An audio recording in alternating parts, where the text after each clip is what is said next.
அஸ்ஸலாமு அலைக்கும். Welcome back to AJ's channel.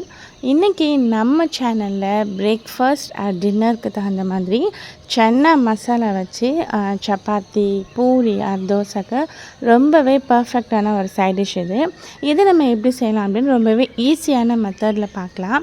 இதுக்கு நம்ம சன்னா நீங்கள் நைட் டின்னருக்கு ரெடி பண்ண போகிறீங்க அப்படின்னாக்கா மார்னிங் 11 or 12க்கு நீங்கள் சோக் பண்ணிடணும். மார்னிங் பிரேக்ஃபாஸ்ட்டுக்கு நீங்கள் ரெடி பண்ணுறீங்கன்னா நீங்கள் நைட்டே நீங்கள் சோக் பண்ணி வச்சிடணும். நான் நைட் டின்னருக்கு தான் ரெடி பண்ணியிருக்கேன். ஸோ மார்னிங்கே நான் ஒரு 10 to 11க்குலாம் நான் நல்லாவே ஊற வச்சாச்சு. ஊற வச்ச கடலையை ஒரு 4 to 5 விசில்ஸ் கொடுத்து ஆஃப் பண்ணிவிட்டு அந்த கடலையும் நல்லாவே மசிஞ்சு வந்துடுச்சு. இதுக்கு நம்ம ஒரு மசாலா ரெடி பண்ணி தான் இந்த சன்னா மசாலா நம்ம செய்ய போகிறோம். இதுக்கு வெங்காயம், தக்காளி சம அளவு நான் எடுத்திருக்கேன். ரெண்டையுமே நல்லா சாட்டே பண்ணிக்கணும். ஃபஸ்ட்டு ஆனியன், அதாவது லைட்டாக ஆயில் சேர்த்துட்டு ஆனியன் சேர்த்து நல்லா ஒரு 50% வதங்கினதுக்கு அப்புறம் நம்ம இதில் மசாலா பவுடர் ஆட் பண்ணிக்க போகிறோம்.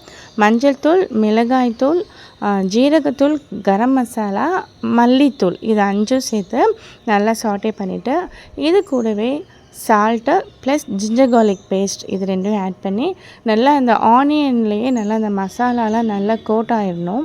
அந்த மசாலாவோட ரா ஸ்மெல்லாம் போனதுக்கப்புறம் கட் பண்ணி வச்சுருந்த தக்காளியும் சேர்த்து நல்லா வதக்கி தக்காளி நல்லா மசிகிற அளவுக்கு நீங்கள் நல்லா அதை வதக்கி ஆற வச்சு அதை ஒரு மிக்ஸி ஜாரில் ஒரு ஃபைன் பேஸ்ட்டாக அரைச்சி ரெடி பண்ணி வச்சுக்கணும். நெக்ஸ்ட் இன்னொரு கடாயில் கொஞ்சமாக ஆயில் சேர்த்துட்டு இதுக்கு நம்ம ஹோல் கரம் ஸ்பைசஸ் சேர்த்துக்கிறோம். பே லீஃப், ஏலக்காய், பட்டை, ஸ்டார் அனீஸ், இது 4ம் நான் சேர்த்துருக்கேன். இப்போது நம்ம வதக்கி அரைச்சி வச்ச பேஸ்ட்டையும் நம்ம அந்த ஹோல் கரம் ஸ்பைசஸில் சேர்த்துக்கலாம். சேர்த்துட்டு இதில் நமக்கு பெருசாக பச்சை வாசனை இருக்காது. ஏன் அப்படின்னாக்கா நம்ம நல்லா வதக்கி அரைச்சிருக்கோம். ஸோ இதில் நமக்கு அந்த பச்சை வாசனை சுத்தமாக இருக்காது.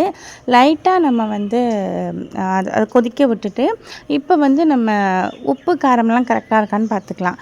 காரம் உங்களுக்கு பத்தலை அப்படின்னாக்கா நீங்கள் பச்சை மிளகாய் சேர்த்துக்கலாம். எனக்கு இந்த காரம் போதும், ஸோ நான் பச்சை மிளகாய் சேர்த்துக்கல. உப்பு பத்தலைன்னா அந்த மசாலா கொதிக்கிறப்பே நீங்கள் கொஞ்சம் சால்ட் ஆட் பண்ணிக்கலாம்.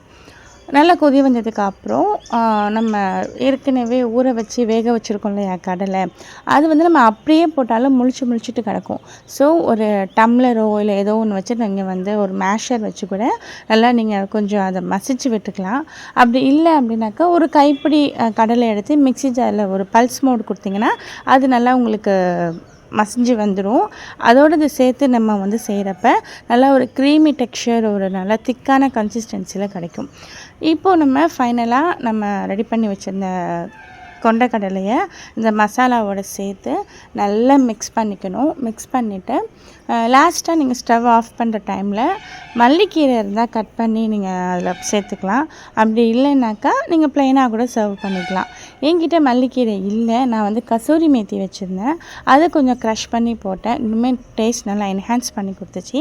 அவ்வளோதாங்க, சூப்பரான சைட் டிஷ் பக்காவாக ரெடி பண்ணியாச்சு. இதே மாதிரி ரொம்பவே சிம்பிளாக ஈஸியாக டேஸ்டியாக சன்னா மசாலா நீங்களும் ட்ரை பண்ணி பாருங்கள். இந்த வீடியோ பிடிச்சிருந்துச்சுன்னா உங்கள் ஃப்ரெண்ட்ஸ் அண்ட் ஃபேமிலிக்கு ஷேர் பண்ணுங்கள். என்னோடய சேனல் இப்போ தான் ஃபர்ஸ்ட் டைம் பார்க்குறீங்கன்னா மறக்காமல் ஏஜேஸ் சேனல் பேஜை சப்ஸ்கிரைப் பண்ணிக்கோங்க. தேங்க்ஸ் ஃபார் வாட்சிங். அஸ்ஸலாமு அலைக்கும்.